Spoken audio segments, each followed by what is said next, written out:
Rose, Oi. E tem mais uma bucha lá, hein? O deputado federal Vanderlei Macris, do PSDB, protocolou nesta segunda-feira um requerimento para a criação da CPI do BNDES. De acordo com o parlamentar, a comissão terá ação aprofundada na investigação dos contratos entre 2003 e 2015, em especial nos acordos internacionais do Banco Nacional de Desenvolvimento Econômico e Social. Vanderlei Macris já está em contato conosco aqui pelo Skype e ele já reuniu, portanto, para protocolar esse pedido de CPI, 204 assinaturas. Obrigado pela gentileza, deputado. Uma boa tarde para o senhor. Boa tarde, Walter. Boa tarde, Rose. É um prazer falar com vocês, todos os telespectadores e ouvintes da Band. É uma alegria poder novamente estar aqui falando com vocês sobre as questões aqui de Brasília. Por que o pedido de CPI foca exclusivamente esse período, deputado? Olha, primeiro que o regimento interno, Walter, ele diz claramente que você precisa ter foco na CPI. Senão você tem CPI do fim do mundo, como algumas aconteceram já aqui, e o regimento hoje é muito claro, quer dizer, você tem que especificar qual o foco que você tem na investigação. E o foco que nós estamos dando é para os contratos internacionais feitos pelo BNDES, como, por exemplo, com a Venezuela, com Gana, com a República Dominicana, com Cuba, com os países africanos, muitas ditaduras africanas.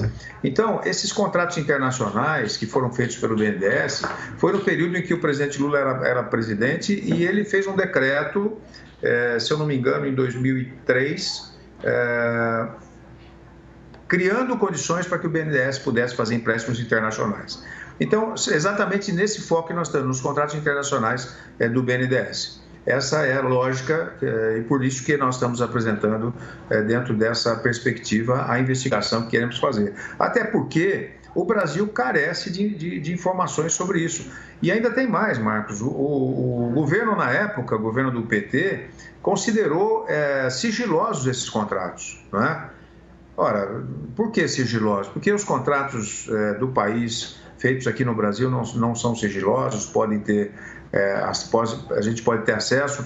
Agora, os internacionais sigilosos, porque houve efetivamente uma ação para emprestar recursos para países que permeavam uma alternativa de posturas mais ideológicas nesses países todos que foram receberam empréstimos. Então, isso é fundamental para que a gente possa esclarecer. O Brasil carece de informações sobre esses contratos internacionais. É isso que nós vamos fazer. Deputado, boa tarde, a Rose. Eu estou entendendo o objetivo da CPI, mas o que eu gostaria de saber do senhor é o seguinte: primeiro, se vocês querem ver se houve pagamento de propina e corrupção. E segundo, em havendo algum tipo de crime, o que pode acontecer? Esses governos terão de devolver, serão obrigados a devolver a verba para o Brasil? Pessoas podem ser criminalizadas?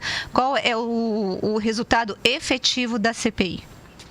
Olha, eu vou dizer para você, primeiro, imagine você que algumas obras que foram feitas que eu tenho aqui anotado, obras de Aquedutos Hermanas Mirabal, obras do Noroeste, Samana, projetos da Central Termoelétrica de Punta Catalina, do Corredor Viário Duarte, do Corredor Viário Norte-Sul, Hidroelétrica de Pinalito e outros da República Dominicana. Além disso, você teve também 4 linhas de metrô de Caracas e de Los Teques. Ainda temos projetos de saneamento e desenvolvimento integral e siderurgia nacional da Venezuela.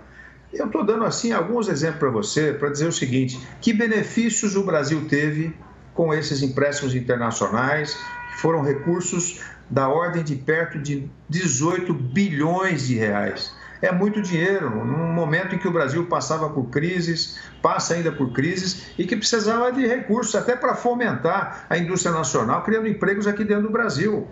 Quer dizer, e qual é o objetivo dessa investigação? Além de esclarecer por que esses empréstimos foram feitos, o volume desses empréstimos, em que condições eles foram feitos, a gente apurar responsabilidades também, porque se houve pagamentos de propina, como deve ter havido, porque muitas das empresas envolvidas com essas obras lá fora, que não teve nenhum benefício para o Brasil, nós tivemos essas empresas todas envolvidas, e muitas delas envolvidas na Lava Jato aqui no país. Então, dá para você estabelecer uma conexão, entre a realização desses empréstimos em muitos países não democráticos onde você não tinha nenhum tipo de fiscalização de dinheiros investidos lá, não é? E que precisavam ser utilizados aqui no Brasil e não lá fora, sem nenhum benefício do país. E muitas vezes empresas que realizaram essas obras lá, envolvidas na Lava Jato aqui, e que não tiveram, por parte do Ministério Público e do Brasil, investigações dentro dessa lógica. E nós vamos fazer essa investigação. E se isso aconteceu efetivamente, nós vamos mandar isso ao Ministério Público para dar continuidade e responsabilização daqueles que foram responsáveis por isso. Agora, deputado, o presidente Bolsonaro tem dito que vai abrir, né, de forma transparente, o que ele chama de caixa preta do BNDES, de mostrar os relatórios de como for feito e tal. Então, eu imagino que a CPI não teria muito problema para fazer um levantamento de dados interno aqui. Agora, de alguma forma, a CPI tem alguma maneira de convocar pessoas de governos de outros países para depor, para prestar esclarecimento, ou pelo menos para convidar para tanto? Bem, convidar sim. Agora, manter a autonomia dos outros países é uma coisa que é até das relações internacionais, a manutenção da autonomia de cada um deles. Eles virão se quiserem. Mas isso não impede que você mande também para os países de origem as informações que você tiver para que se apure lá, se forem países democráticos, né, que não é o caso, em muitos casos desses aqui, tomarem providências por lá também. Agora, uma das coisas que a CPI pode fazer é abrir o sigilo, ou melhor, receber o sigilo. E por quê? Esses documentos estão sigilosos e eles só poderão ser abertos a partir do ano de 2025, porque considerados sigilosos por lei brasileira, como foi na época do governo do PT, esses contratos internacionais todos, nós, no ano de 2027, só lá poderão ser abertos esses contratos. Agora, por que estabelecer sigilo para esses contratos?